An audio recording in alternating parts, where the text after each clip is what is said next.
Hello. It's the last week of September. I got a new kitty. This is Joey Bowie. I'm recording a short energy update for the last week of September for a few reasons. First of all, Mercury has just re-entered Virgo in its retrograde cycle. We have just a few things happening this week that I'm pretty excited about astrologically, and I feel that it's preparing us perfectly for our movement into October and the eclipse cycle that's happening in Scorpio and well beyond into 2023. So I am doing an energy update. First of all, this past week, there were some beautiful alignments between the Sun and Pluto, a nice trine, and Venus trined Uranus. And we had equal night and day with the equinox on the 22nd. I also had my birthday, and it was beautiful. And I just wanted to thank everyone who wished me happy birthday. It made me feel really special. And I actually talked last week about the time period before all of our birthdays. I know this is a little unrelated, but I had a lot of inquiries about the death zone that I talked about on a live video on Facebook a couple weeks ago. I laid out like the fact that I was in that death zone right before my birthday and how it feels all sorts of ways. Like, for instance, I actually have a list here. I'm going to go into the energy update, but I just want to talk about this because I had so many people ask me about the death zone. And I mentioned in my post that the death zone usually happens in the month before your birthday. And the reason why is because you're closing out an astrological cycle. You're closing out your solar year. And so if we put your sun on the ascendant, that would mean that month right leading up to your birthday would be kind of a 12th house month, which would be sort of the ending and completing of your cycle. And it can feel all sorts of ways, but for me, every single year, it feels the same. And although I talked about it being right before my birthday, a lot of people mentioned that they've been feeling that way all year long. And so I'm just going to list off what that could feel like. And if you are feeling that way, there are several really good reasons. And next week is going to be an optimum week to sort of get your feet on the ground and get that leverage on your life to bring you out of the death zone. So the 5 signs you could be in the death zone: 1, you just don't feel like your usual self, something's off, and you're acting out of character. Like if you're usually calm, cool, collected, you might feel exactly the opposite. Like you just can't keep it together. Like your emotions are super close to the surface. Your skin is super thin. You basically lack cohesiveness from moment to moment. You know that you're not who you used to be, but you don't know who you fully have become yet. So that's the first sign, that you just don't feel like your usual self. The second step, or the second sign, is you can't connect with your passion or keep the momentum of things you started months ago, or maybe even days ago. Like you could start things and then just lose the energy from your sales mid-process, and you just start thinking, oh, what does it even matter? I don't even really care about it. You don't remember why you do what you do anymore, but you don't really have anything you would rather be doing besides literally anything that doesn't require you to think, produce, or be smart or clever, etc. So that's number 2. You can't connect with your passion. Number 3, you have an uncomfortable, detached feeling, making you question and evaluate what it is you truly value. This leaves you contemplating your direction and previous investments. This energy either slows everything down, it constricts everything, and makes you more conservative with your money, your time, your yeses, your commitments, or it makes you blow cash on huge things to try and change the feeling that you have and give you a spike of adrenaline. So this would also be like making some sort of massive change, like cutting your bangs, like in the bathroom mirror at 11:30 at night or something like that. Like you're either super slow and conservative, or you do these kind of bold things to try and change up the energy. That's the third one, that you feel detached. The fourth one is there's a strange sensation of a limbo, like you're waiting for the mojo to come back. And even though you felt this way before in your past, you've never really enjoyed it very much. And you feel like you should be doing something, but that state of limbo just feels like it's like holding you in a place. And then the fifth one is that you get these intense sparks and peaks of insight that overwhelm you to tears. And these feel like they're bursts of energy that open your heart, expand you with gratitude, and they seem to come out of nowhere. And they remind you that all of this is going to be okay, but then they disappear just as fast as they dropped in. And so this like strange slingshotty feeling could be another sign that you're in this death cycle. And somehow, even when you're in it, you know that this is okay. Like, you know that this is part of it, but you don't know how long it will last. And it definitely is not comfortable. So I usually have energy like that during August and leading up to my birthday on the 19th in September. And it was especially strong this September. I had all of these things I had been planning to like talk about and content I want to create when I got back from Turkey. And like this energy kind of came in like a fog, and there was some really strong productivity from it. And so what I uncovered when I was in the space is that there are three forces in our lives that rule us all the time. And Virgo season is a mutable force. The three forces are the force that initiates, which is a cardinal energy. We experience that at springtime. The force that maintains, which is like a fixed Taurus kind of energy, where you're just slow and steady and process oriented, and you keep doing it with discipline every day to get it done. So there's that energy. And then there's the force that destroys or changes, the mutable force. And I call it the changing force or the chaos force. Virgo season is that force. And we just moved, the sun literally just moved out of Virgo season, which was creating this type of change, into Libra season, which is now in the initiating force. So I am inviting all of you to initiate your lives into a more like learning based, information based, like curiosity based, other personal based, bond creating based sort of energy. And so I talked about these three forces on a couple of my spaces on Telegram and on Facebook, but I got some really good feedback from a lot of people who were in the death zone, that they were feeling this death zone and it wasn't even their birthday. So I know that the current climate definitely indicates that a lot of the outer planets are in retrograde, which would create kind of a like massive backdoor death zone for all of us. But I feel that this week is optimum and prime for moving through that and getting our feet solidly on the ground to initiate new changes in our lives. So, and the reason I think that, first of all, is because the sun has moved into Libra. Second, Mercury's retrograde has moved back into Virgo.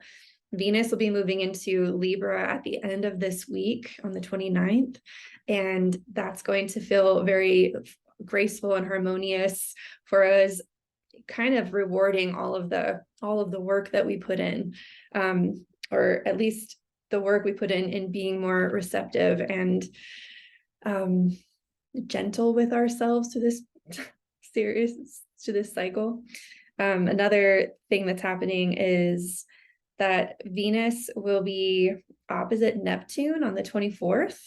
That is tomorrow, that's Saturday. I believe when that happens, we'll become very inspired. We'll be connected to that space I talked about, where we get those intense sparks and peaks of insight and that bring us to that heart opening space. I feel that that's the energy tomorrow is primed for that. And then on the 25th, we'll have our new moon in Libra. This, I think, will be the real initiating spark day. I think this will be the day where we feel excited to make a new connection, sign up for something exciting, like try something new in our relationship. So that's on the 25th, and it'll be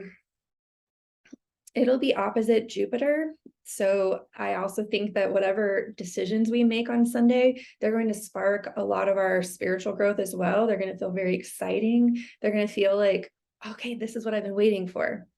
Then on the 28th, Mars will trine Saturn, and Mars is in Gemini now. Mars will be in Gemini all the way until March, but Mars is going to do a retro cycle in this area, and Mars is already in his shadow period for that retrograde cycle. So there's an insight on the 28th that will link to some sort of massive structure that we've been trying to build for ourselves, a structure that includes others, that includes sustainability, that includes our connection to our communities.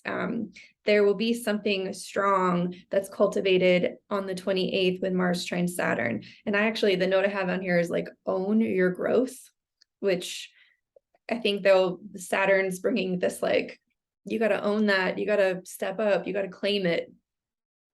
On the 29th, like I said, Venus will be moving into Libra and Mercury will be opposite Neptune. So that same space that Venus went into to open up our lens of perspective, Mercury will be there as well in Virgo. So I think that this week is going to just be like a really catalyzing week. And in light of all of that, I have decided to initiate this delivery of this content that I've been feeling really passionate about ever since I moved into my new space.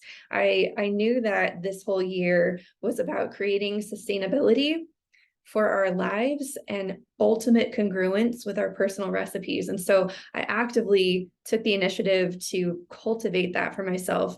I knew about it when the North Node moved into Taurus in January. I started feeling it. In February, I got the hit that I needed to move and downsize from 3,000 square feet to 800 square feet.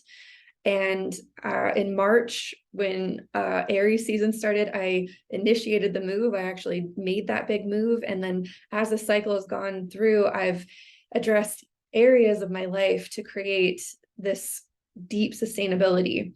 And now that we're in Libra season, I feel compelled to share my notes and to share it with all of you, because no matter where you have Virgo and Libra season, every single person has been working to create sustainability for themselves for the last 6 months.